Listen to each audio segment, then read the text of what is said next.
Number 6, have only preferences. These are 17 steps to being happier than God. Number 6, have only preferences. Many people make themselves unhappy simply by finding it impossible to accept life as it is presenting itself right here, right now. But you have a chance in every moment to do one of two things, either to celebrate or to excoriate. That's the question every moment of your life. Will I celebrate or excoriate the present experience? Which do I choose?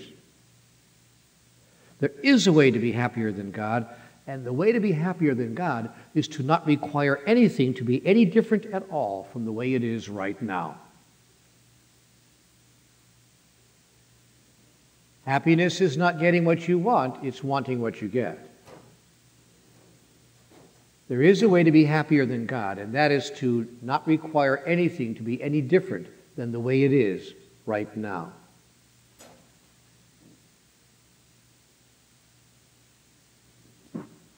Be hard for you to do that, however, if you've got a tie-in that says you don't understand the way it is right now is the only way that I can be happy. Then we got a problem. Then we have an addiction and not a preference. Ladies and gentlemen, you are either addicted to something or you prefer something. You can notice the difference between an addiction and a preference in the following way. You are addicted to something if the absence of it causes you to be woefully unhappy. You have a preference for something if the absence of it does not steal your happiness from you. You simply have a preference. Chocolate ice cream or vanilla? Chocolate ice cream or vanilla? See, if you don't get chocolate, if somebody is at a party, would you like a dish of ice cream? Yeah, I'll have chocolate, please. I'm sorry, I have only vanilla. There you notice what your addictions and your preferences are. If you have a preference for chocolate, but you're not addicted, you will say, oh, no problem, give me the vanilla. I'll enjoy that just as well. On the other hand, if you have an addiction for chocolate as opposed to a preference, you will say, I'm sorry, what? Say what? You have no chocolate? You must have chocolate. You don't understand. It's chocolate or nothing for me.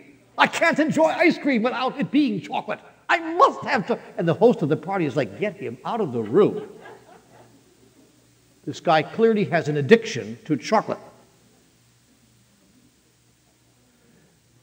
You know you are addicted when the absence of that makes you woefully unhappy.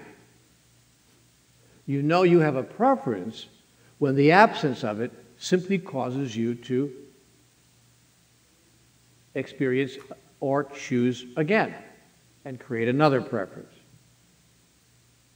You can elevate your addictions to preferences by simply noticing that everything you thought you were addicted to, you can get along perfectly well without. I say perfectly well without.